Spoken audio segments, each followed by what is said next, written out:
Can you explain the reason behind the strong spin on Felix Lebrun's serve?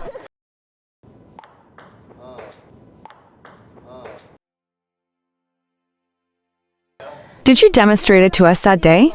Oh my, I almost missed hitting the ball due to the spin.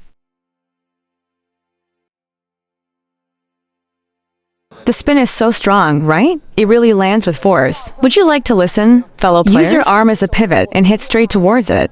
Can you see no spin at all? Using the wrist as a pivot, see, there's some spin. Using the fingers as a pivot, oh my. I can sense that this ball generates excessive spin by itself. This ball truly responds to your intentions. As my dad mentioned, someone brought it up online. Actually, I think he's just not accustomed to it. In a specific position or during a specific movement. He somewhat deceived him. Actually, he can't react in time. Your aim is to make the opponent unstable and disrupt my rhythm. Just control the initial move here, then make a short shot. What's missing? Is it that the force is insufficient? Look, for my initial move, I need to control it here.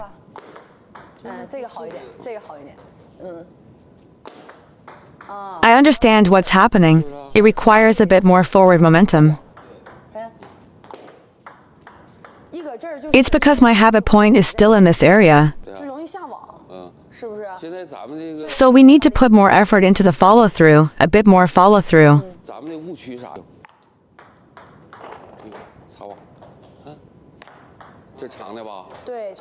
When I serve short, I start rallying. Yes, hitting a bit higher does make a difference, doesn't it? Slightly higher to hit a bit higher. Instead of reducing the speed, it may be easier to control this ball by adding a good curve. Should we adjust the contact point lower when hitting the ball? When hitting from this position, slightly lower the contact point to between the two. First, make some adjustments. Second, apply force and friction. If you encounter a short ball, simply touching it won't suffice. You need to utilize the best spin and friction. By using friction alone, retract your abdomen. The pulling action is akin to a backward suction.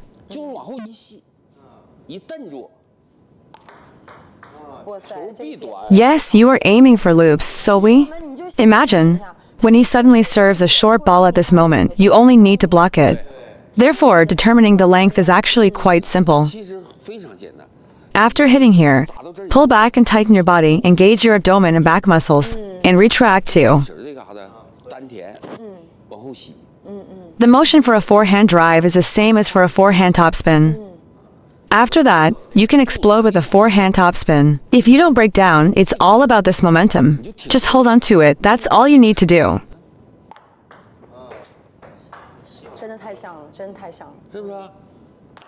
Oh, when you pull back and then inhale, that's when it's better. Then inhale and hold.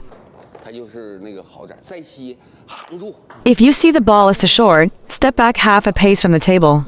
Hit the edge precisely and break. This type of shot, you're usually not brave enough to break. It's the first point. When I served a short ball just now, it's about the coach's positioning, right? Move a bit towards the hitting point, lower it. That's the idea, right? Then I quickly engage my core. The first bounce isn't here.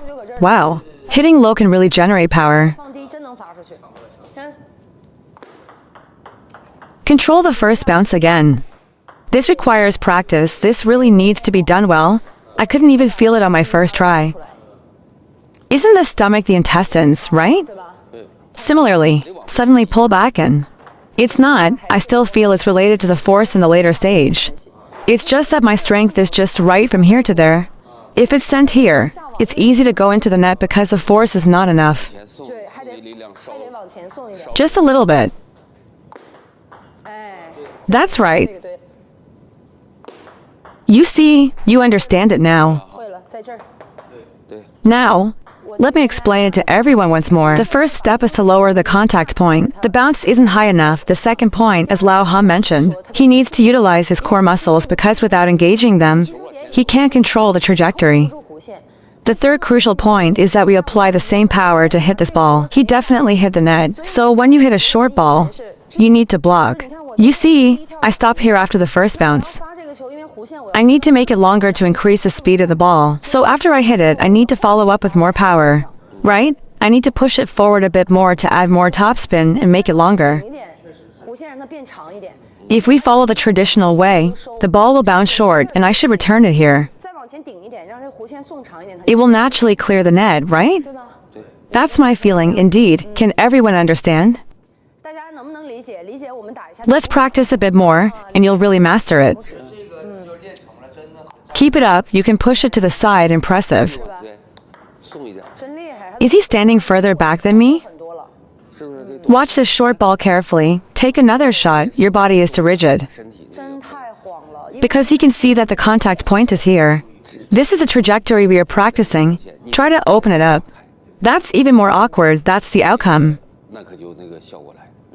This is a direction for future research, okay? I will practice as well, and then teach everyone, okay? Historically, our coaching has primarily focused on the middle or the inside for short balls, but it's too predictable. Predicting, just like my dad said, the key issue lies in the slow ball speed. Observe and compare it with when you serve from this position. They should be separated by several times at least. Should we focus on serving with more deception, especially for long balls? This makes beginners perceive the beginning as slower, right? Let CiaoHan explain once more why Felix's serve has so much spin. Did you explain it to both of us on that day? I turned around, scored, really made a huge spin. How was the landing, good or not? Fellow players, do you want to hear? A second adjustment, strike it twice. Is it usual to hit from this side? Look, they finished hitting. He still has an adjustment to make. Look at Fan Zhendong, they're just making adjustments. Adapting to the rhythm is not the same as using a straight racket or a reverse racket. I figured out why he's adding spin to the serve. Move back a bit more. When serving, we need to focus on. After increasing the speed, remember the fingers and wrist should pull back. Yes, that's it. The rotation centers around the wrist as the axis. Well, in general, you need to twist your wrist again. You see, it's the wrist that generates the rotation. In this scenario, the skilled player may pivot around this point. He emphasizes spinning the ball faster, increasing the frictional force. When executing the backhand, using the thumb as a pivot point, during rotation, there is a noticeable distinction. Pivoting around this point will increase speed. With good wrist control, most players will position their elbow here. Whether it's wiping tables or doing the dishes. The rotation technique for wiping wine glasses should be different. So the income should be different, right? I just let him do it faster and smoother like this. After I complete my stroke like this, I can simply turn directly and use a flat racket to hit. Put this rubber on the edge of the blade and make sure it sticks. That's it. Now secure it like this. Has it taken this shape now? Move back a bit, then a bit more, just like that. The thumb can rest here or on the top. That's the idea. Let it spin freely. Do you see how quickly it spins? The grip on this racket is enhanced by this rotating axis. The wrist rotation force is reduced. You see, when I keep my wrist steady, it's the racket that rotates. You see, when I keep my wrist steady, that's correct. Once it rotates, the force increases, leading to another acceleration. Now, the index finger grip's amplitude is slightly larger, inward and deeper. Press back like this, and it forms the correct grip. Because with one shot, there's no need for anything else. With just a press, this thumb comes back.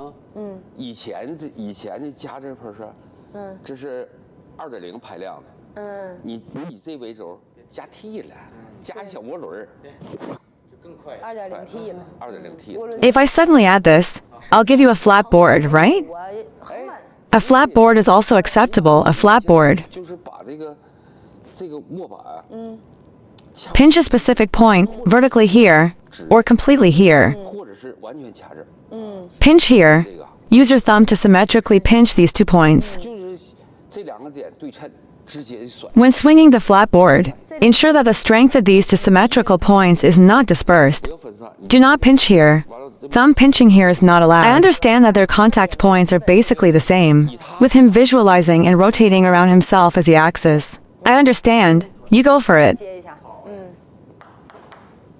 It's actually beyond our expectations.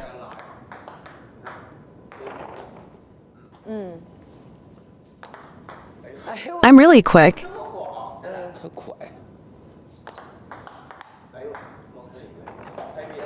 My top spin is so smooth. I'm really good at this. Let me try a top spin once. It's much smoother than everyone expected. That day, when I returned the shot, notice how he played it back with a lot of fake spins. Hitting it to high makes it difficult to generate spin, right?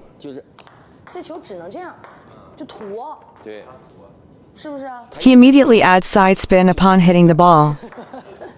This shot is not ideal. It's quite challenging to hit this ball effectively. Wow, this seems like a lot of topspin, right? Let's practice this technique. The backhand should be done like this, but avoid the previous mistake. The movement should resemble the large swing from before, focusing on targeting this spot with the wrist. See, the ball is dropping straight down. Watch me perform a standard underspin stroke. As you can see, it's all about creating friction or rubbing to generate spin, resulting in spin. This ball really doesn't bounce high. Let's demonstrate it to everyone. However, our ball doesn't have a significant effect. It's just like this.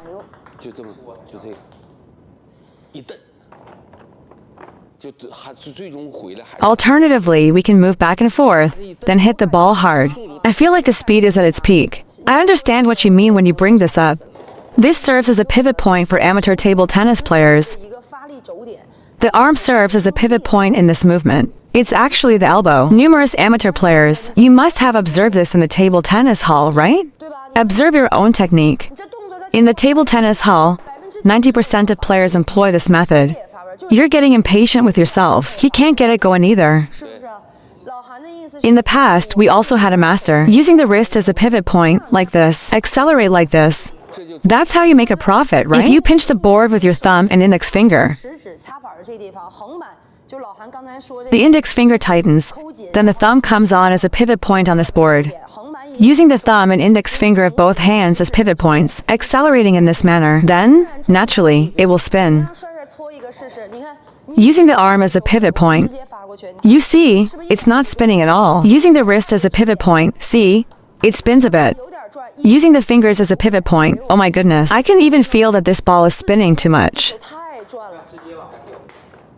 That's the ball.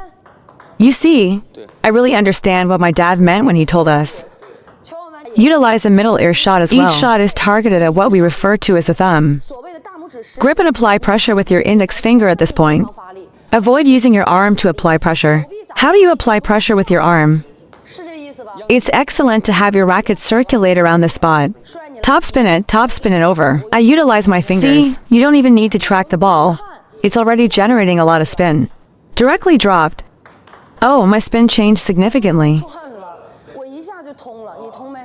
When I connect, I use my finger as a point of contact. Just as we said, accelerating the small to beat the big, it's quick, not just speed. It possesses a strength, highly concentrated, even more focused, right? When your arm transmits force to this point as you exert force, you may apply 100 units of force, but it only receives 10 units of force. But is all the force used on the racket? Is that what it means? The faster the speed, the quicker the loss of power transmission, indeed. The loss is significant. Is the arm exerting too much force by relying solely on its own strength?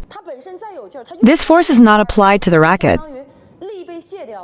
However, when you use your fingers as a pivot point for topspin, the force you are currently exerting with your body, the strongest force, the most focused force, the quickest force, correct. Indeed, this method is highly effective. You hit the ball to high, causing a shaky shot. Let me attempt a hook shot. Apologies, allow me to explain once more. This lesson is absolutely invaluable. Here, let me demonstrate one for you to try. They are also holding the racket like this. I need to loosen my thumb a little. Let them play a game. Oh my goodness. Cool. Oh my goodness. The best shot I've ever made. Let the ball grip and run straight down. Use your finger strength to hit straight down.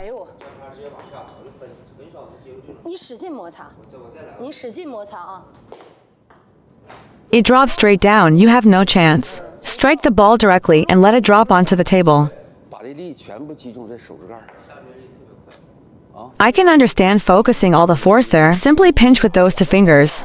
Press the two sides of the racket together inward, not just for display. Practice makes perfect, just like what? You utilize your fingers on the racket.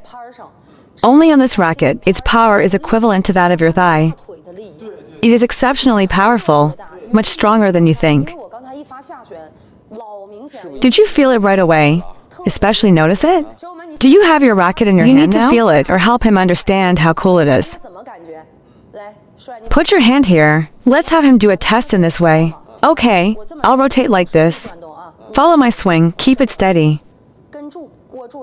See, this is my most powerful shot, isn't it? I can't grip it with my fingers. You demonstrate it yourself. The force with your fingers is much greater than the force applied with your arm.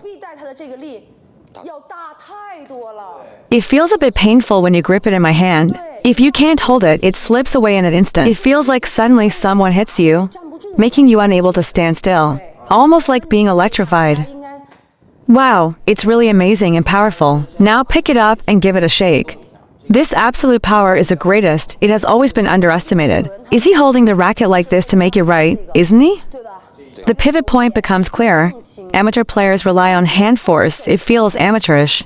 How about professional players? Before, we might have relied on the wrist to play, using the wrist as a pivot point. You see, when we teach table tennis, it's all about rotation and friction direction. Now, the technology has become more advanced and has progressed. His thumb moves upward. During his rotation, he breaks the ball once more. This shot has increased the opponent's pace. Press the thumb against the racket like this. Except for him. Simultaneously, use the thumb to apply topspin. Have you mastered the fundamentals? Do you watch it repeatedly? Shall we review that technique? Do you think it's right? We've faced many skilled players. He is still using his arm to execute this break.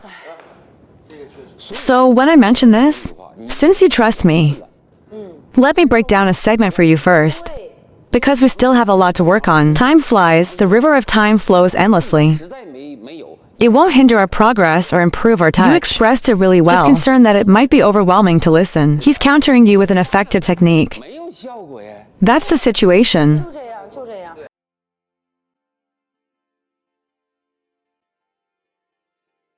What can be done right away? This will yield results.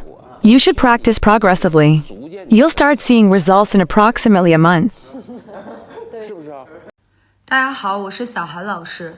下面呢，我们来说一下专属课堂怎么看直播。大家别着急啊。首先呢，我们肯定是加了小韩助理账号的。